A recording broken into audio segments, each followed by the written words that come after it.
This week on the T4L Book Club.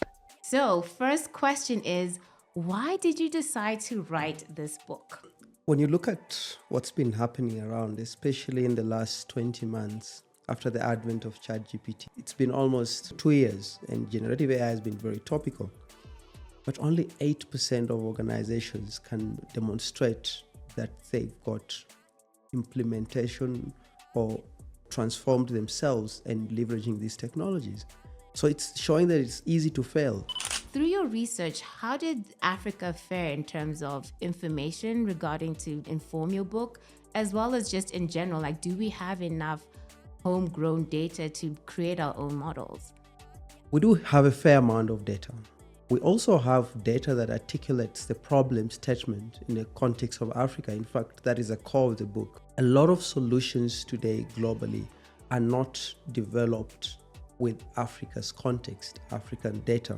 So the call for this is to make sure that we actually incorporate our uniqueness, our challenges, our ethical considerations into the way solutions are designed so that we can realize our potential. There is no country that has become a superpower or realized its potential by outsourcing the processing of its primary resource. So, in terms of being a transformation leader, how does ethics, in terms of AI, like where does that fit? It's a major building block. There is no AI without ethics. We have to design solutions that build on good for society, that benefit society. We are at a time where AI is changing everything. It's not a hype. Change is here. And it's change that is redefining every single industry. It's changing the meaning of life. For African nations, it's an opportunity to create a future that is abundant, a future that we want for the next generation. And for that to happen, it will require big decisions, well-crafted strategies, where technology is at the center of driving this transformation. And these decisions will determine how everything will turn out. The T4L Book Club, amplifying African leadership. Join us as we engage with thought leaders to uncover bold solutions for Africa's unique challenges. Hi, my name is Nono Bokete, and I am the CEO and founder of Data Sentinels, an AI, data science, and digital transformation firm. I'm also the Chief Ambassador of Transformation Leader, and I've been invited to host today's T4L Book Club with none other than Dr. Mark. Welcome, Dr. Mark.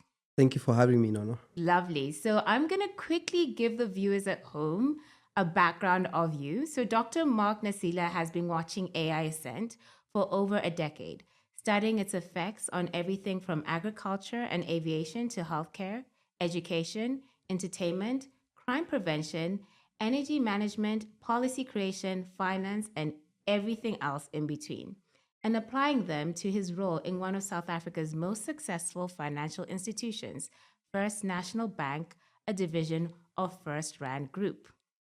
You've written the book African Artificial Intelligence, which incorporates the comprehensive and fascinating journey tracing the rise of AI and its evolution into the emerging technology underpinning all others, from connecting devices and smart chatbots to the metaverse.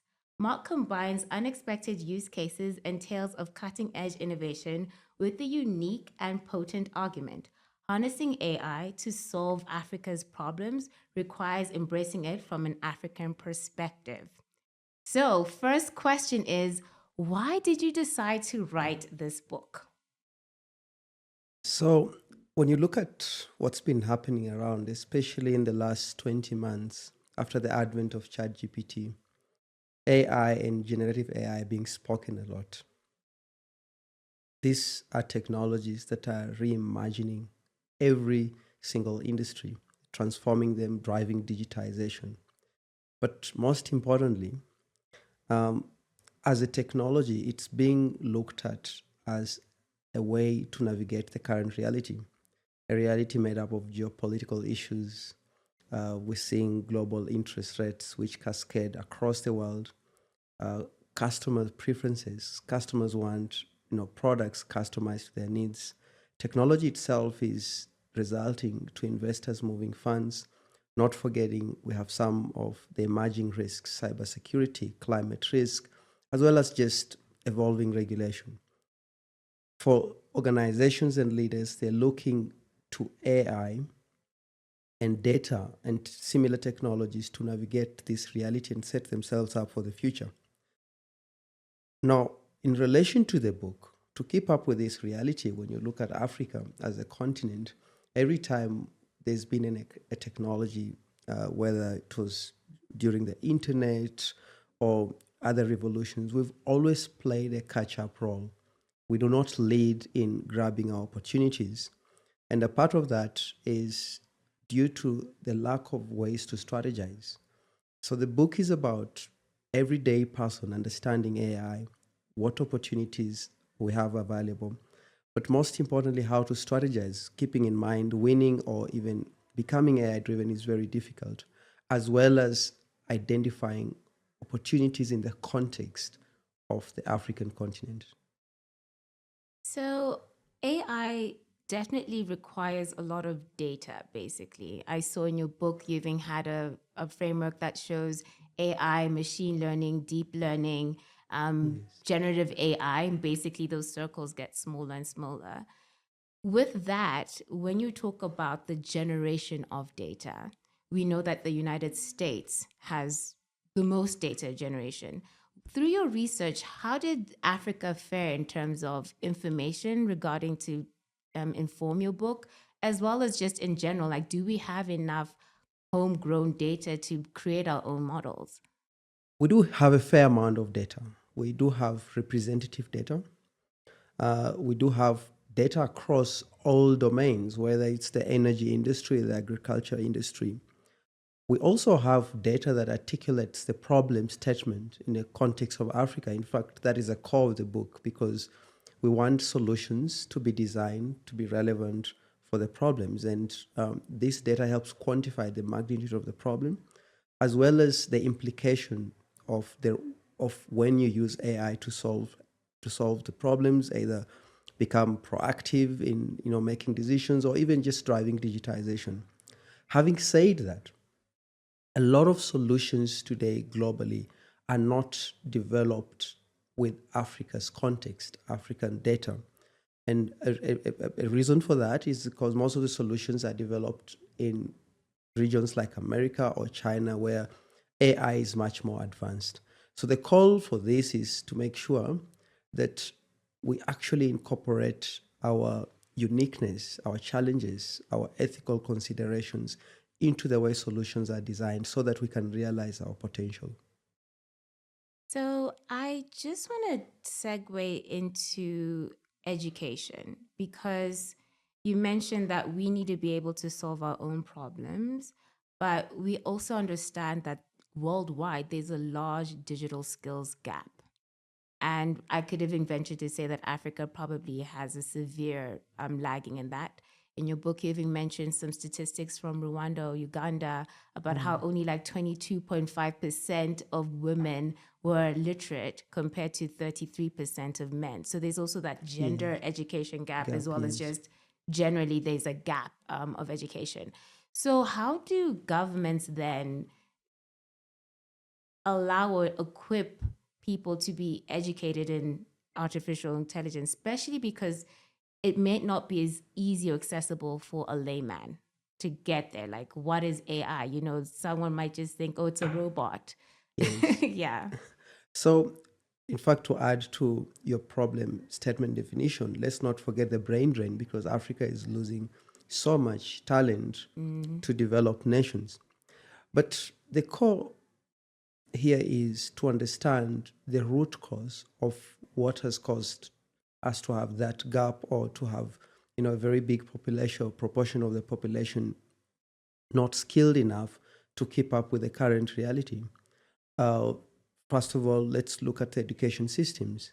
A shortage of teachers, especially in the science, technology, and mathematics domains.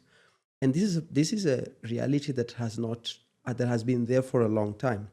In fact, if you look at a population, you'll always have a small proportion of the population of people who study science. It's almost natural because other people like arts, geography. When you look at the root causes, this is where leaders must think of the role of technology in helping, for example, scale, education or curriculum where we've got few teachers, and it's working very well today. If you go to Dubai, they teach calculus using AI-enabled robots. But also think of challenges like personalized education. Because of a shortage of teachers and the ratio of teachers to students being very high, it allows, if you automate certain functions like assessments and things like that, you provide capacity for teachers to provide personalized education. We've got special needs or students with disabilities who require more specialized and personal attention. But also, teachers need to focus on challenges that help students learn and not just regurgitate information. AI can do that very easily. So it's more about thinking of a strategy to create capacity, to understand gaps, and to make sure we scale the education across the African continent. And education is critical, and I'm glad you raised it, because if you have a skilled nation, you allow a lot of people to take part in the industrialization or making the economy more active, because they're able to participate in the turning of resources into products and services that either the country or the continent needs. But more importantly, they're able to become part of an economy where they're able to afford things, they're able to live a healthy life, they're able to, as a continent, some of the challenges we've had are actually as a result of things like unemployment, which are driven by a lack of skills. Okay. We're friends. Just want to Yes. make sure that this is a safe space. But, the problem that I have when we talk about technology, and I am obviously a technocrat, I believe that everyone should understand technical skills, especially to be contributors to the fourth industrial revolution, to be contributors of industrialization in the countries that they are in. However, in the African context, we can't ignore the fact that there are areas where we don't have internet. So how are you going to leverage and empower someone with AI, which is just, a form of technology, when they don't even have electricity? They don't even have running water. If they have access to data, the data is expensive. Access to mobile devices are expensive. What solutions can the government or private sector actually engage in so that we can actually see more participation of vulnerable people in this? Because if it's just you and I, Yes. it's not good enough, Exactly. And this is why the approach to adopting any technology must be very inclusive, not just including people, but including their reality. I think the African Union and a lot of African nations have identified infrastructure and data, as well as the internet, as some of the challenges that are holding back. Having said that, that's a reality. A good strategy is the one that includes that reality and maybe drives a priority of what areas must be prioritized, so that there's a bit of an incremental approach in making sure that we prioritize areas like that are mandatory to helping set ourselves up, but not all applications will require direct direct internet or data. We're talking about enabling people to become more effective. And we've got tools today that are embedded, for example, in smartphones that will allow people to actually work better. For example, we've seen people in Rwanda, East Africa, leverage applications to revolutionize the way agriculture or farming is done. There's lots of applications today, and we know almost everyone has a smartphone today. Doctors are leveraging them to flag some of the diseases proactively. The challenges around data and the internet lie more with the scientists in developing solutions. But a lot of these technologies are very, very democratized. Open source technologies are available for people. But also, one example you like is that today a lot of software allows you to use free versions until you want to get a license and scale it up. That's one approach that actually works. So you start small, demonstrate value or demonstrate that it works, and then use that as an opportunity to get funding and and keep on building up. So that reality requires leaders and even people on the ground to be more creative so that we can get going. No one starts at the top. Yeah. So I know that we're talking about AI and African AI in a very macro sense, but let's just bring it down to an organization, for example. In your book, you also talk about the importance of having not only an AI strategy, but a data strategy. Could you maybe just highlight why those are so important now?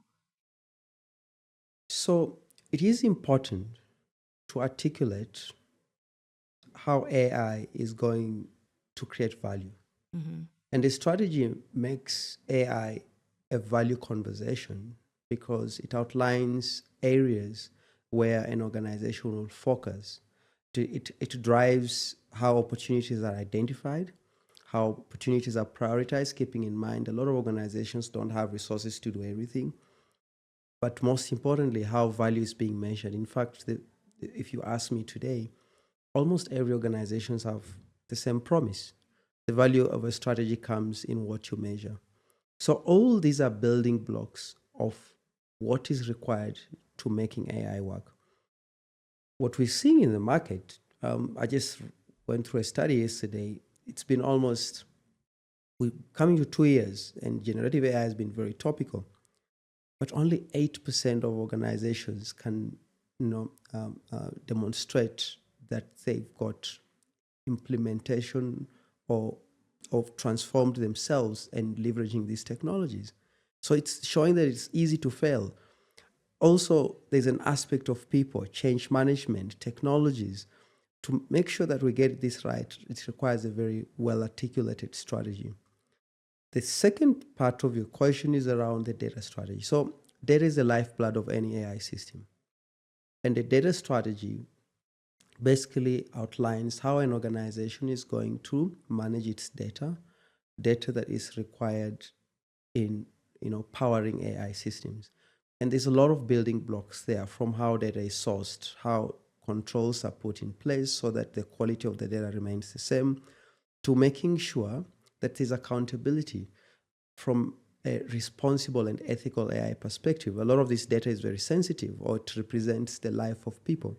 So if you are going to embark on an AI strategy, you also have to have a very solid data strategy that not only helps create value, but also protects the organization against all sorts of risks that come with data and AI.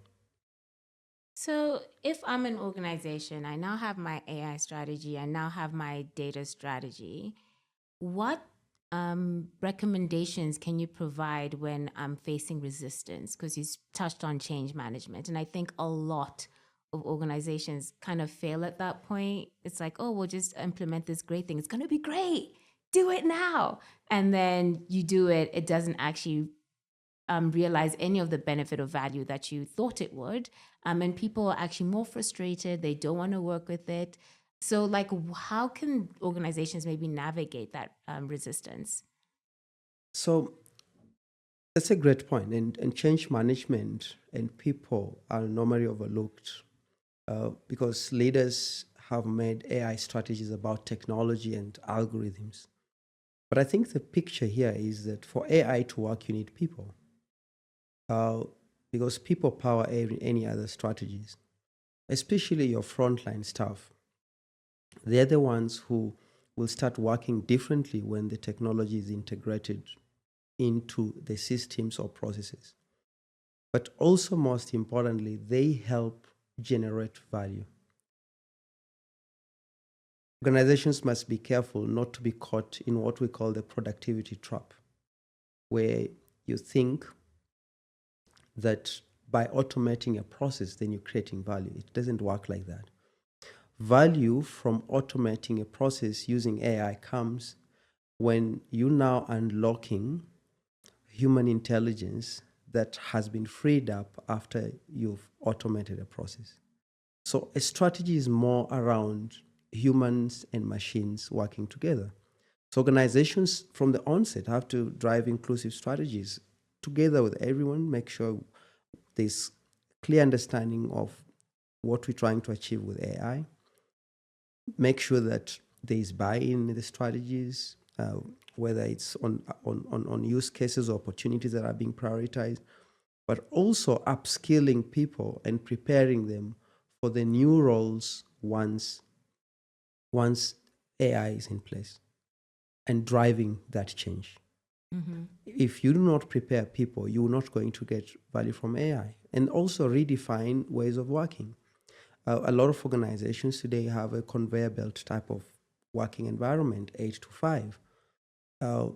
Today, organizations need human intelligence skills. We need creativity, decision intelligence, design thinking, systems thinking. We need to build on empathy, on ethics, because those are the areas that are now becoming the differentiator. At some point in time, technology will be accessible to everyone, and the human side of things will be the strategy differentiator. Okay, so if I'm listening to this at home and I'm not a big business, I don't own a company, I'm an employee, and my organization wants to, implement AI or technology, what sort of advice can you give someone who might not know anything about AI? Like, one, read your book, definitely. Exactly. But after that, like, what can they do? Like, what resources are out there, if any? And because you talked about, skills like creativity, design thinking. Mm. Where should they be learning that? Like, can you learn creativity? Are you either a creative or you're not a creative? Are you either a systems thinker or you're not a systems thinker? What are your thoughts on that? A lot of these skills can be learned. Today we've got open source platforms which allow people to acquire these skills. Mm-hmm. There are conferences. I mean, in October, we're going to have the largest AI gathering in South Africa at the Singularity South Africa. And I'll be covering some of these things, including AI sovereignty and what it means for countries in the future. But more importantly, I think people should understand these technologies are new. A lot of people who are doing well have self-taught themselves, obviously made mistakes, but within reason. So utilize all channels, follow platforms like LinkedIn, join groups to understand how things are changing. I think from when ChatGPT was launched, we've realized that the field of large language models or generative AI is changing so frequently that if you do not keep up, you'll get lost. But also, just sit back and understand what's happening before you jump in because you're scared or because you're fearing or missing out. There's a lot of hype out there also, so it's important that you get a view of what's understanding before you make investments on what you want to learn or things like that. A lot of people are scared about AI. People are scared to lose their livelihoods to their jobs because, there's this threat that AI is going to replace people. What do you say to people who have those sentiments? I think people should not be scared, but they should accept and understand the reality of what's happening. And the key word is understanding, because if a lot of fear comes from a lack of understanding of what's happening around this technology, and that's why we've pioneered literacy. If you understand AI, how it works, then you understand that, for example, based on the current reality, there is no organization that is going to survive with the old way of doing things. Mm. And even if they don't have AI, it means they'll lose the market, the customers, to organizations that have AI. But having said that, we're still at early stages. I mean, we've just discussed now, there is no AI without people. So I look at it as actually a form of hope in a very optimistic way, because the new jobs that are being created, which we need to prepare for, are quality jobs, the tasks which we are well suited. AI is not going to clean our jobs, it's going to automate and take away tasks of our functions and leave us with tasks that require, reasoning, planning. One thing we must also appreciate is that over time, if you just reflect, is that we as human beings have evolved and we've become more intelligent over time as technologies improved. And we should be focusing on trying to find what's the form of intelligence that we're going to need for the next, few years to come. And prepare yourself. It's not the first time there's a technology that is changing things, and we should not be scared, because if you're scared, you're going to make wrong investments, wrong decisions. Then the last but not least is one of the things we have to start thinking about is a universal wage or economy, because we're going to go to a stage where, not now, maybe in 10 years, 15 years, where functionally a lot of tasks will be automated. So we will just have to live, and maybe something we're well suited for, just live, spend time with loved ones, travel, do human things, other than, being obsessed with work, and then machines work for us and we enjoy life. Wow, I can't imagine just waking up in the morning like, let's go to the beach, Exactly, let's just hang out, Yeah, guys. let's fly to Ibiza and, Yeah. Exactly. Yes. You wrote in your book that African nations can't afford to simply import AI solutions from afar. And I think that this is a good segue into transformation leadership, because first of all, like with Transformation Leader, we're trying to upskill and impact 1 million African lives by 2026. So it's really important to make sure that people have the right skills, have the right knowledge, whether they're experienced veterans or someone who's starting up in their career. And I wanted to ask you, in your specific understanding, what does transformation leadership mean to you, especially in the African context? The current reality and what's happening with technology advancements gives Africa an opportunity of a lifetime to reimagine itself and keep up with other organizations, to become efficient nations, to become self-reliant. And for that to happen, it will need leaders to think differently, to make big decisions financially as well as strategically, keeping in mind that the decisions of today will determine how these countries will turn out based on the magnitude of impact of emerging technologies like AI. But let me paint the picture in a different way. Okay. There is no country that has become a superpower or realized its potential by outsourcing the processing of its primary resource. There's no country. If you go to the Middle East, they've made sure they create policies to protect their primary resource, whether it's oil. And look at those countries that have either made sure that the processing of the primary resource like gold, platinum is done within the country.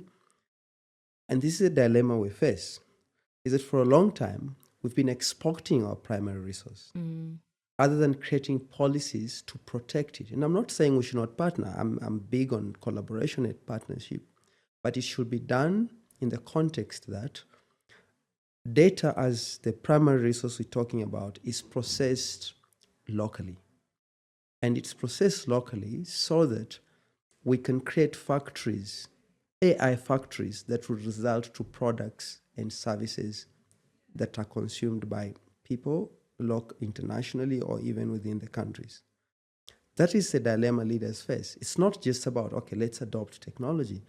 It's about making sure we make decisions that will result to industrialization, because for people, you need people to power those industries. If you outsource the resource, it means where they're being processed is where industrialization will mature.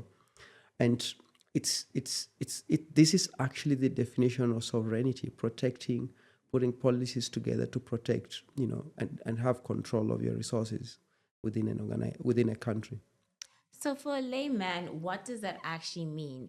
For example, we have very few data centers on the continent.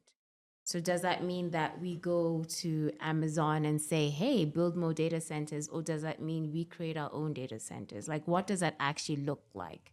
We can use hybrid approaches.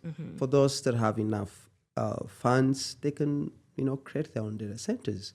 But for those that are cloud dependent, they should localize that so that you have control of the primary resource, so the data, as well as strategies, as well as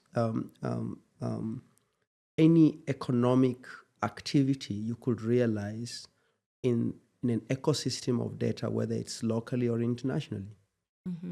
Yeah, it's as simple as that. So this hybrid approaches. So the policies are very important, and this is where the government has to play a role because of the social and economic implication of what AI is going to do. So, when you talk about, the policies that people have to make, what do you feel like is the main challenge in implementing this? And I say this respectfully so no one drags me, but I don't feel like you're saying anything new. I don't feel like we woke up today and we're like, oh, these are the problems that we face. I feel that we've known these problems for quite a while. And if anything, some of these known problems, like the ones you even mentioned around education, have been detrimental. And you even mentioned in your book how COVID basically highlighted some of those gaps. Yes. And yet we're in 2024. So it ties back to your question of transformative leaders. They should not just focus on theoretical strategies, but having a layer of implementation. That is the difference. AI is not new today. AI has been there since the early 50s. But the differentiator today is that we're seeing the outcome of having AI in a workplace or in a process. So it's about going beyond talking and planning and doing, and making sure that you drive measurable strategies other than strategies of just hope and conversations. That is the biggest differentiator. The problems we have, I've talked about a lot of use cases, opportunities. But if we don't get AI within our processes and systems, we're not going to attain that value. So it's the differentiator today is implementation, but also not just focusing on those opportunities, also focusing on what could go wrong. Because AI, as much as is reimagining everything, we're seeing lots of risks come up. We're seeing lots of misuse. And if you ask me today, do you want a nuclear disaster or an AI disaster? I will choose a nuclear disaster because I know the damage I'm dealing with. AI disasters last for generations and generations to come. So, in terms of being a transformation leader, how does ethics in terms of AI, like where does that fit? Does it play a role at all, or is that just covered in your strategy and we just move on day to day? It's a major building block. There is no AI without ethics. We have to design solutions that build on good for society, that benefit society, that do not result to damage. And some of those considerations are ethical in nature, not misusing people's data or using these technologies in a threatening way to them. And to make sure this works, it must be embedded in the strategies. Some of the ethical issues are very unique to use cases. Ethics in marketing, ethics in banking, or ethics in insurance. And we've seen already, we have cases or examples, global examples, where there was misuse of data or misuse of technologies. Just before this, we were talking about deepfakes, which are very common today. There's lots of AI powered cyber attacks, which have become common because technology is also empowering people who are doing wrong things. Yeah. And organizations are equally accountable for what could go wrong. That's why ethics and responsible AI are at the center. In fact, if you look closely, we need to think the way the automobile industry works, or the building and construction. The automobile industry doesn't sell moving from A to B, which is a function of a car. It sells safety. You'll be safe in the car. Because AI will do what it's supposed to do, but it must do it under safe circumstances. That's a good point. Mm. In terms of parting words to a leader who's listening to this, what do you feel like they need to really take home from this conversation? We are at a time where AI is changing everything. It's not a hype. Change is here. And it's change that is redefining every single industry. And I would actually argue it's changing the meaning of life. For African nations, it's an opportunity to create a future that is abundant, a future that we want for the next generation, a future where the health industry is accessible, or health services accessible to everyone, to modernize education platforms, to make sure we reduce crime and have a secure environment, a future where we don't have energy shortage, a future where we are self-sustainable and we produce goods and services, and we're driving industrialization, and everyone has a workplace and has access to food. And for that to happen, it will require big decisions, well-crafted strategies, where technology is at the center of driving this transformation. And these decisions will determine how everything will turn out. So that is what the leaders of today have in their hands. Awesome, thanks. So we're gonna have a little segment. It's a fun segment. Okay, I'm gonna ask you some rapid fire questions. Yeah. You need to answer first thing that comes to your mind. All right. So if I say best leader in the world and you say someone crazy, you said it. Okay. No judgment. It's a safe space. Okay. Okay. We'll try. Awesome. All right. So, what's the most surprising thing you've learned about AI? How much is overhyped? Okay, explain that a little bit. So when you say overhyped, you mean like the amount of investments that it gets? Yeah, so much investment, but there's not much return that we're seeing. So I don't get surprised anymore. Okay, Yeah. cool. If AI could solve one global issue tomorrow, what would you want it to be? The health, access to health. Okay, Because if you create a healthy nation, you create a wealthy nation. good answer. What's your favorite AI-related quote? You have many quotes in here. So Yeah. I have one by Kaifuli. Actually, is one of my favorite authors and pioneers in AI. He says AI will have much far impact than the invention of the fire or the internet. Wow, okay, Yes. that's a bit deep. Which African country do you think is leading the charge in AI development? Now we see where his loyalties lie. Listen, Mauritius has the best AI strategy, and Okay. I also think they're fairly a small nation. Yeah. Rwanda is doing very well. It has a strategy articulated where it wants, to grab its AI opportunities. We have Zambia, then we have South Africa as well, which I believe is much more advanced and driving a lot of research in the AI space. It's very difficult to actually compare because I'll be very frank with you. African nations are behind, and they're behind in such a way that it's even difficult to identify a leader. Wow. Yes. Okay, so let's not go morbid because No, that's very scary, actually. Yes, it is. I mean, we only have, out of the 50 something countries we have, only 9 nations with strategies or policies of, yeah. When you look at the expected global value of AI, we're talking about 16 trillion US dollars by 2030.